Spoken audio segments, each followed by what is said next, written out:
This quarterly series has featured over 100 award-winning songwriters, and all of the shows have sold out in advance or at the door, many before the lineup was even announced. Andrea England, Toronto-based singer, songwriter advocate, series founder, and curator, joins me. We're talking about For Chords and The Truth. How does the show work, Andrea? Well, it's a good question. It's a songwriter in the semi-round, I call it, a series. And so we have 5, typically me and 4 established songwriters sitting on stage, 1 mic and 1 instrument. Typically it's guitar, sometimes it's piano. And we go around the circle, one person after the other, and we tell the story behind whatever song we're going to sing, and then we sing it. And so it's a multi-genre circle. So it's a great way to kind of see the song within the track and hear the stories behind it. Is there a show similar to this in Nashville? So the Bluebird Cafe is kind of the most famous songwriter in the round, and they call it in the round there because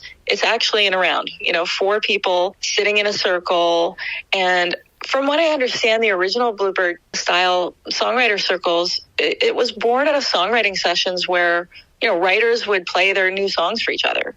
And they started doing that at the Bluebird. And then basically the songwriters play for each other and with each other, and the audience gets to watch. And that's been a thing that's been happening for many years in Nova Scotia. Bruce Guthrow originally started the songwriter circle, and he still does it out there. And then a lot of folk festivals do workshops where people are kind of in a row. But what I found is in all of the other circles, for the most part, except for maybe the Junos does one every year, they're all one genre, or they're all mostly country, mostly folk. I write with writers from lots of different genres. So I thought it would be really interesting to show people really the song at the heart of any kind of recording by having multi-genre songwriters, right? So when you strip away everything else, it's just still a song. And it's really neat that all these different genres can work together, and because they get in on each other's songs, don't they? Sometimes. It really depends who you have on the circle. And I always try to make sure when I curate the lineup that I have at least one great guitarist who can kind of jump on a song here and there. And a lot of the songwriters are great singers as well. And so, they have a facility with harmony and so forth. But one of the things too, I was going to say about the songwriter circles is I do mine in a semi-round, because I found that if songwriters are in a line, they don't really see each other. Right? They're just playing to the audience, which is important.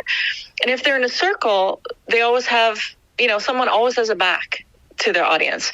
So in mine, we do a semicircle. So we are playing for each other, but we're also inviting the audience in kind of on the fourth wall or the fourth chair, as you will. So it's a little more inviting and inclusive. So it's a little bit different than the others I've seen. Well, it must work out great because it's always sold out. And now you've moved spaces. You were at the Dakota in Toronto before. Now you've moved to TD Music Hall? Yes, we have. It's very exciting. The Dakota for me has such an authentic vibe and a lot of credibility artistically speaking. It was a favorite of, a lot of the local songwriters. It's the most like the Bluebird. And I felt like in the beginning that was the right space to kind of do that kind of show. And I'd done a bunch of shows there. And so it worked really well. Once we started selling out, people started asking me, well, when are you going to move? When are you going to go to a bigger venue? And there just wasn't another venue that I felt had the right kind of vibe and the kind of Americana vibe and the right kind of space. And during the pandemic, I was talking to the folks at Massey Hall about something, and we kind of jokingly saying, I'm probably never going to move until I can go to Massey Hall. But that's a bit big for right now. And they said, well, we're building a new space, performance venue within the Allied Music Center, and it might be just the right size. And so they told me about, it wasn't called TD Music Hall at that point, but they told me about it, and I immediately jumped at it. I thought it's, 300 people seated. It's 500 standing. We're doing it mostly seated and some standing show. And it just felt like the right, time and look, I mean, if somebody within the Massey Hall group of companies wants to invite us to do a show there, I'm going to say yes 100% of the time. So we're very excited.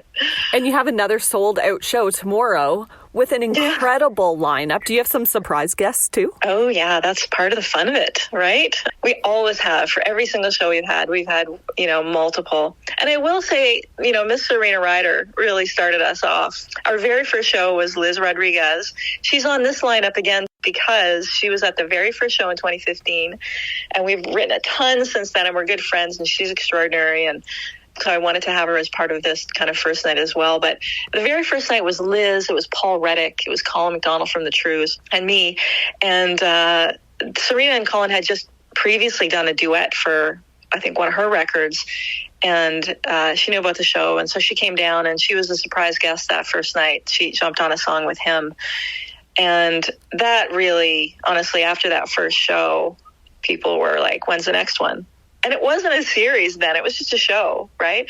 So I thought, well, let me talk to the bar. And so then we just booked it, and we just kind of kept going. And so I've just continued that. I did, John Bryan does a show at Largo, or did a show at Largo in LA many years ago. And that's kind of where I got the idea. He always does a show, always has surprise guests. And I know the night I was there, Ricky Lee Jones showed up, and Fiona Apple. Oh, wow. And, and a lot of people go for him. He's incredible, but they then also, they don't want to miss because they never know who they're going to miss, right? Yeah. So I thought, wouldn't that be kind of neat to do that? So I that's what I do. Part of it, and the lineups are incredible. You don't need a surprise guest. The lineups are incredible, Been lucky to be able to book the people I've been able to book. But people do love that surprise guest as well, Yeah, like some of the people you've had, you said Colin McDonald from The Truth, Carolyn Dawn Johnson, Divine Brown, Serena Ryder, Sylvia Tyson, Tom Cochrane was there. That was pretty cool. Yeah. And then the magic that happens, right? So Tim Hicks was on the round, and Bill Bell brought Tom and often the artist will bring, someone they've worked with, and I know they're going to come, but it's a surprise guest of somebody on the lineup. So Bill Bell was bringing Tom because he'd just written with him.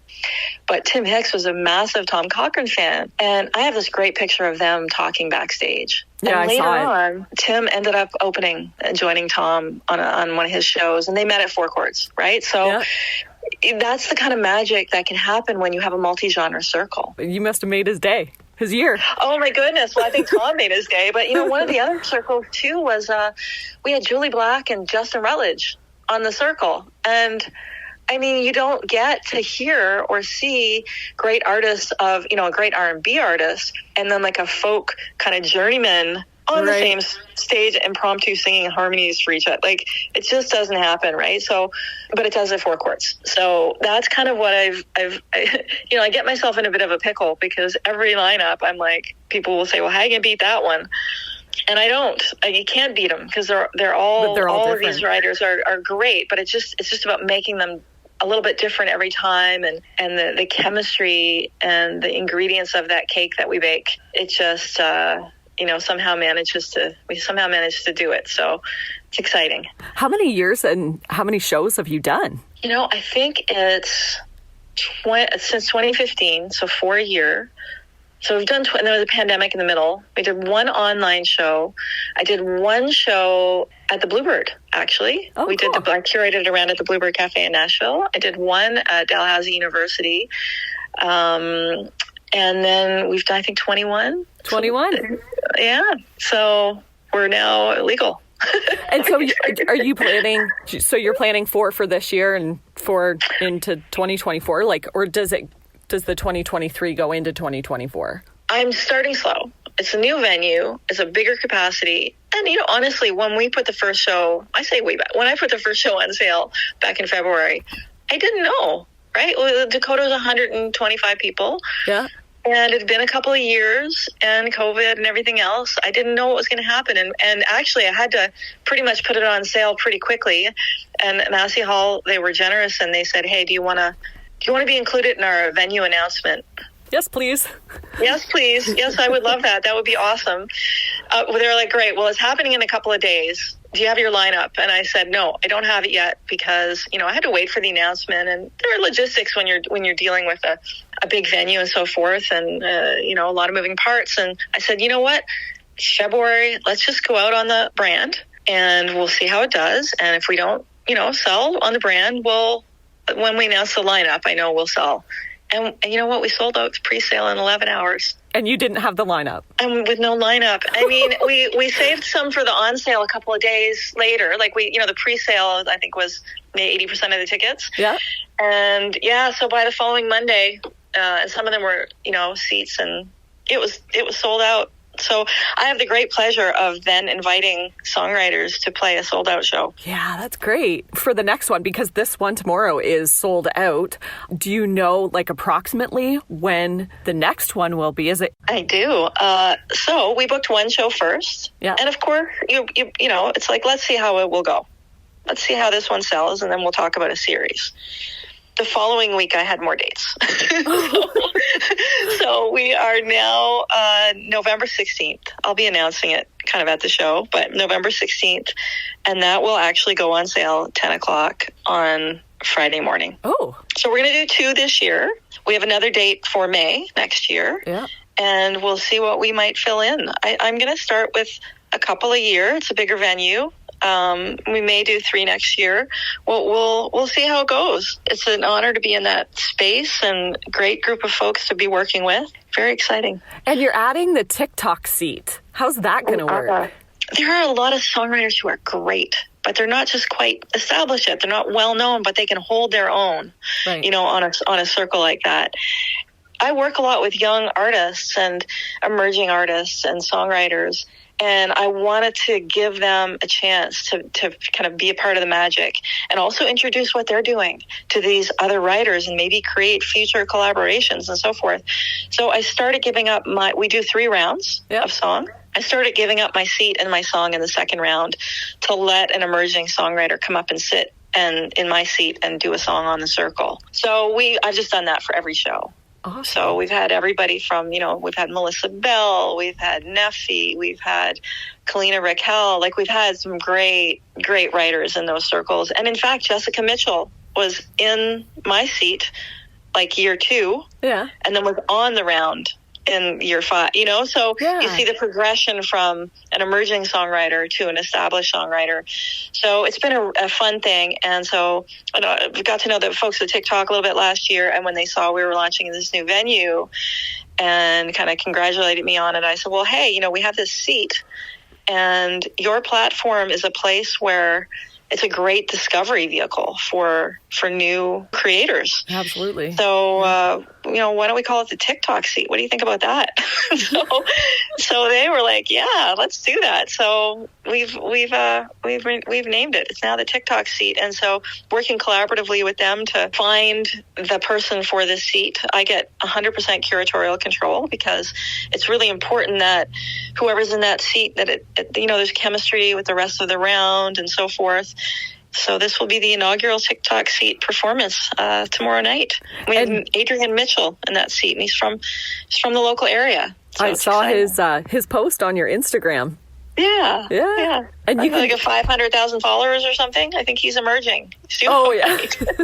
Big time. And you can check For Chords and The Truth out on Instagram and your website too, forchordsandthetruth.com. Thank you, Andrea, so much for taking the time with me today, and good luck with your show tomorrow. Well, thank you very much. I really appreciate you taking the time to talk to me about it.